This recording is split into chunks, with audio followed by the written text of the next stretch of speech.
байцгаана уу? Энэ гал морин жилд өөрийнхөө яг дуртай ямиг хийсэн хүн амжилтанд хүрнэ гэдэг байгаа шүү дээ. Яа нэг юм бэ. Тэгээд тийм дуртай юмаа хийж байгаа хүн яагаад амжилтанд хүрэх вэ гэвэл одоо жишээлбэл өчтөр би нэг карго гос юм авч байгаа байхгүй юу? Гэсэн чинь тэр карго гос юм авсан чинь тэндээсэн нэг тэнд ажиллаж байгаа нэг ах байна. Тэр ах болохоор нүдийн ингээ харахаар нэг сайхан хүн байгаа юм. Тэнгүүтээ ингээ айгүй их ядарчихсан. Бүр ингээ эрүүл мэндэ айгүй их алдчихсан. Айгүй хэцүү харагдаж байгаа байхгүй юу? Тэгэл тийм хүнээс би одоо тэр хүнд уулзсан дараа би угаас амар сенситив хүн байхгүй юу? Тийм би юм сенситив байх эрхээ одоо эдлэхээр шийдсэн байгаа. Тэгээд би тэр хүнтэй уулзчаад тэр хүнд бүр ингээ санаа зовоод миний сэтгэл өвдөж байгаа байхгүй юу? Тэгээд дараа нь гэртээ ирээд тэр хүний талаар ингээ бодоод амар хэцүү болж байгаа байхгүй юу? Шаналаад тэр хүний төлөө. Яа, тэр хүний төлөө шаналаад зовж байгаа байхгүй юу? Эмпат хүний шинжилтэй. Тэгээд тэр хүн дээр би одоо тэр карго надад ямар ч хэрэгтэй байсан. Яаж чухал байсан би тэр каргоор хаж үржүүлэх хүсгээ болохоос аргагүй тэр хүнийг би өөрчлөх хүсээд аягүй санаа зовно, шанална. Тийм учраас би тэр хүнтэй ерөөсөй харилцахгүй байхаар шийдэхийн тулд тэнд чи очихгүй байх арга хэмжээ авч байгаа байхгүй юу?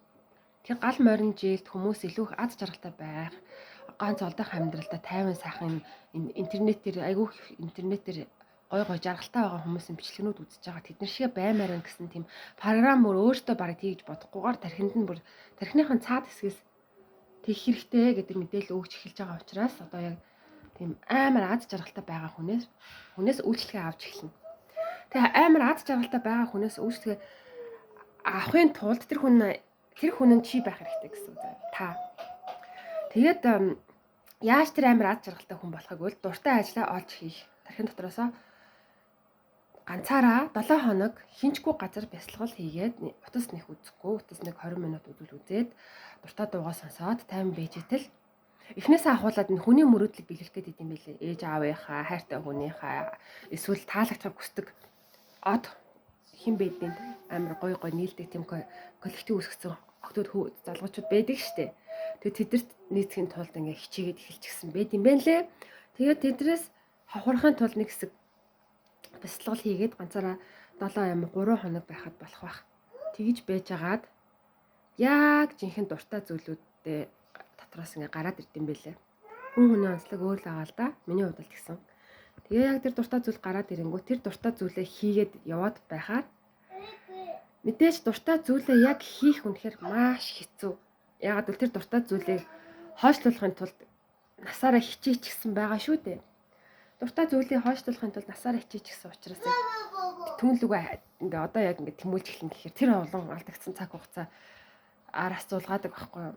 Тэгээд хийн угаасаа гал морин жил тэр дуртай зүйлийг хийсэн хүн инээч гисэн үйлчлүүлэгчнэр угтаж байх учраас инээч гисэн хүн дээр зорж ирэхийг хүсэж байгаа олон мянган хүмүүс бий болж байгаа учраас тэгээс олон мянган зуулчид ирнэ. Манай монголчууд ургуур хүнээр үйлчлүүлэх дуртай байлаа гэсэн зуулчид ирж байгаа учраас одоо